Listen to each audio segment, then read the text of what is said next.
जय हिंद दोस्तों। मैं हूं चंद्रलोक भारती और आप देख रहे हैं क्लास अगेन।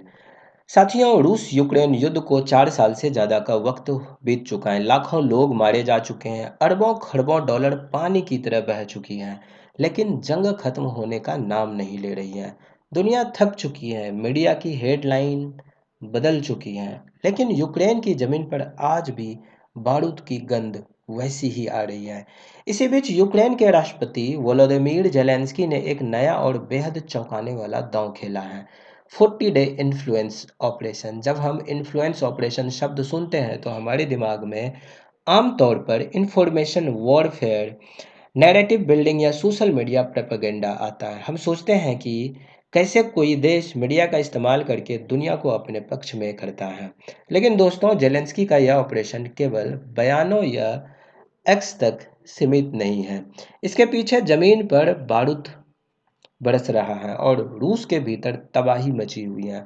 आज हम क्लास अगेन के इस विशेष विश्लेषण में समझेंगे कि इस ऑपरेशन के पीछे जेलेंस्की की असली सैन्य रणनीति क्या है, रूस क्यों बौखलाया हुआ है और कैसे यह पूरी जंग अब अमेरिका और चीन के बीच के ग्लोबल सुपर पावर गेम में बदल चुका है। आइए सबसे पहले बात करते हैं उस बारूद की जो इस इन्फ्लुएंस ऑपरेशन की रीढ़ है। मई के महीने में जेलेंस्की की सेना ने रूस पर करीब 556 ड्रोन्स दागे थे। दुनिया को लगा कि यह यूक्रेन की अधिकतम क्षमता है, लेकिन इस बार जेलेंस्की सारे रिकॉर्ड तोड़ दिए। इस नए ऑपरेशन के तहत रूस के ऊपर 650 से ज़्यादा ड्रोन दागे गए थे।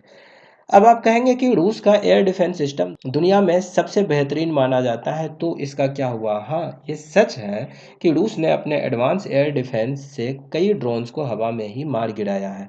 लेकिन सोचिए, अगर 650 में से 90% ड्रोन गिर भी जाए तो भी 10% बचेंगे, यानी कि लगभग 60 से 65 ड्रोन्स। वे जहां गिरेंगे वहां तबाही तो मचाएंगे ही। और जेलेंस्की ने इन ड्रोन्स को किसी रिहायशी इलाकों पर नहीं बल्कि रूस के क्रिटिकल और स्ट्रेटेजिक इंफ्रास्ट्रक्चर पर दागा है, विशेषकर तेल रिफाइनरियों पर। रूस की सबसे बड़ी ताकत क्या है? उनका तेल और गैस। जेलेंस्की ने सीधे रूस की इसी दुखती रग पर हाथ रख दिया है।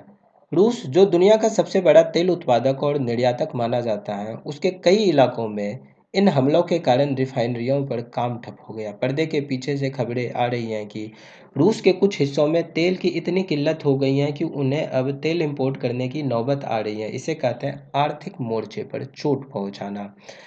जेलेंस्की को यह आत्मघाती कदम क्यों उठाना पड़ा? इसके लिए हमें युद्ध के मैदान की जमीनी हकीकत को समझना होगा। अगर आप यूक्रेन के ईस्टर्न फ्लैंक को देखेंगे तो पिछले कई महीनों से यहाँ तरह से स्टेलमेट घोषित हो चुका है। स्टेलमेट यानी कि एक मृत गतिरोध की स्थिति में आ चुका है। लगभग 1000 से 1200 किलोमीटर के फ्रंट लाइन पर दोनों सेनाएं आमने सामने जमी हुई हैं। रूस ने युद्ध के शुरुआती दिनों में यूक्रेन की जो 18 से 20% टारगेट कब्जाई थी, उनकी जो टेरिटरी कब्जाई थी, वह आज भी लगभग उतनी है। रूस उससे आगे बढ़ भी नहीं पा रहा है और यूक्रेन अपनी ज़मीन वापस नहीं छीन पा रहा है। दोनों तरफ से रोज़ गोलीबारी चल रही है, सैनिक मारे जा रहे हैं, लेकिन नक्शा नहीं बदल रहा है। इस स्टेलमेट के बीच जेलेंस्की को अमेरिका और पश्चिमी देशों के दोगलेपन का एहसास हो गया है। अमेरिका यूक्रेन को अरबों डॉलर की मिसाइलें तो देता है, लेकिन साथ में एक अजीबोगरीब पाबंदी लगा देता है। अमेरिका कहता है हम मिसाइल दे रहे हैं, लेकिन आप रूस के बॉर्डर के पार 200 या 300 किलोमीटर के आगे हमला नहीं करेंगे। अब आप खुद सोचिए, ये कैसी लड़ाई है? रूस यूक्रेन के शहर पर, बच्चों के अस्पतालों पर, बिजली घरों पर, जहां चाहे वहां मिसाइल दाग सकता है, लेकिन यूक्रेन रूस के भीतर जवाबी हमला नहीं कर सकता। जेलेंस्की का यही फ्रस्ट्रेशन है। वह वेस्ट से कह रहे हैं कि मेरे हाथ खोल दो, मुझे अपनी रक्षा करने की आज़ादी दो। जब अमेरिका ने हाथ पीछे खींचे तो यूक्रेन ने necessity is the mother of invention के सिद्धांत पर काम किया और अपने लोकल जुगाड़ से ऐसे ड्रोन्स बनाए जो मॉस्को और सेंट पीटर्सबर्ग तक मार कर सकता है। इस पूरे खेल में अमेरिका भले ही दूर बैठकर राजनीति कर रहा हो, लेकिन यूरोप के देश बुरी तरह से डरे हुए हैं। इसके पीछे का कारण ये है कि यूरोप का भूगोल थोड़ा अलग है। अगर आप नक्शा देखेंगे तो साफ समझ आएगा कि यूक्रेन के ठीक बाद पोलैंड है और पोलैंड के बाद जर्मनी। यूरोप के देशों को यह डर लगता है कि अगर यूक्रेन आज पूरी तरह गिर जाता है तो कल पुतिन की सेनाएं पोलैंड के बॉर्डर पर खड़ी होगी। रूस के सेंट पीटर्सबर्ग से नॉर्वे और फिनलैंड पहुंचने में कितना समय लगेगा? यही वजह है कि यूरोपीय देश दिल से यूक्रेन के साथ हैं। उनके पास अमेरिका जितना पैसा या मिलिट्री हार्डवेयर शायद ना हो, लेकिन वे अपना सब कुछ दांव पर लगाकर यूक्रेन को जिंदा रखने की कोशिश कर रहे हैं, क्योंकि उनका खुद का अस्तित्व खतरे में है। इसी बीच यूक्रेन ने एक और दिलचस्प कार्ड खेला।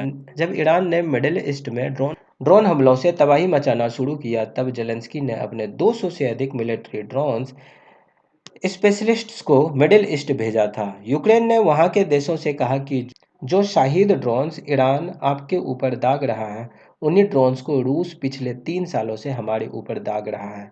हमने इन ड्रोन्स को मार गिराने और इनके सिग्नल्स को जैम करने की महारत हासिल कर ली है, और हम यह एक्सपर्टीज आपके साथ शेयर करेंगे। इस कदम से यूक्रेन ने अंतर्राष्ट्रीय स्तर पर अपनी रणनीतिक अहमियत को और मजबूत कर लिया।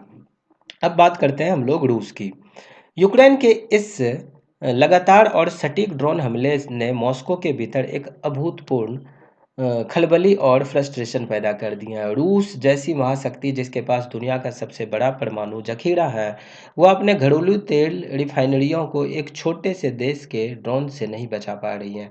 इसका नतीजा यह हुआ है कि रशियन एस्टेब्लिशमेंट के भीतर जो हॉक बैठे हैं, जो बेहद आक्रामक सोच रखते हैं, वे अब बौखला गए हैं।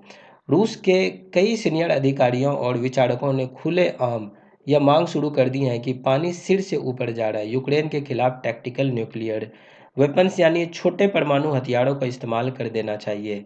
वे स्कॉच्ड अर्थ पॉलिसी की बात कर रहे हैं, जिसका मतलब है दुश्मन की जमीन पर कुछ भी जिंदा ना छोड़ना, सब कुछ जलाकर राख कर देना। दोस्तों, कोई भी देश आसानी से परमाणु हथियार नहीं चलाता।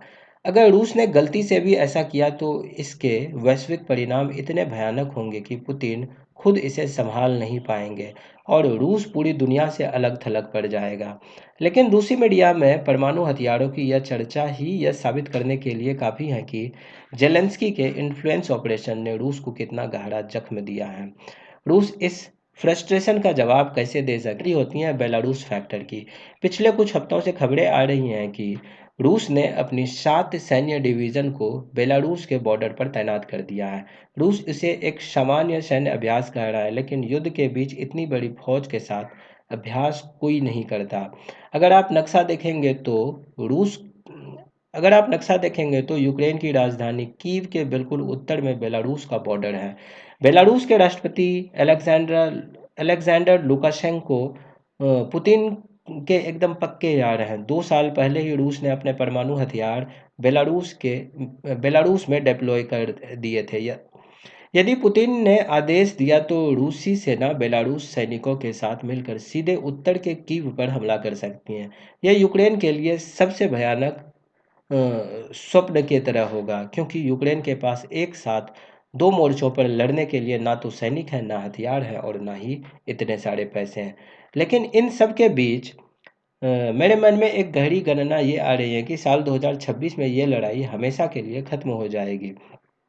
आप सोच रहे होंगे कि जब दोनों तरफ से हमले बढ़ रहे हैं तो युद्ध कैसे खत्म हो सकता है। तो दोस्तों, बुजुर्ग कहा गए हैं कि दिया जब बुझने वाला होता है तो बुझने से पहले एक बार बहुत जोर से फड़फड़ाता है। रूस और यूक्रेन के बीच अचानक बढ़ा यह वायलेंस और जेलेंस्की का यह 40 डेज का ऑपरेशन असल में उसी दिए की आखिरी फड़फड़ाहट है। दोनों देश थक चुके हैं, दोनों की अर्थव्यवस्थाएं चरमरा चुकी हैं और अब वे इस युद्ध के अंतिम पड़ाव की ओर बढ़ रहे हैं। अब सवाल यह है कि इस युद्ध को रोकेगा कौन? इसका जवाब है अमेरिका के आंतरिक हालात और डोनाल्ड ट्रंप की मजबूरी। अमेरिका में मिड टर्म इलेक्शंस होने वाले हैं। ट्रंप ने हाल ही में ईरान के मोर्चों पर जो कदम उठाया है, उसके पीछे चुनाव ही मुख्य कारण थे। लेकिन अमेरिकी जनरल्स और इंटेलिजेंस एजेंसियां ट्रंप को लगातार एक ही सलाह दे रहे हैं, रूस यूक्रेन के चक्कर से बाहर निकलो, क्योंकि अमेरिका के लिए असली और सबसे बड़ा नेशनल सिक्योरिटी थ्रेट रूस नहीं बल्कि चीन है। चीन इस पूरे युद्ध का सबसे बड़ा बेनिफिशियरी है।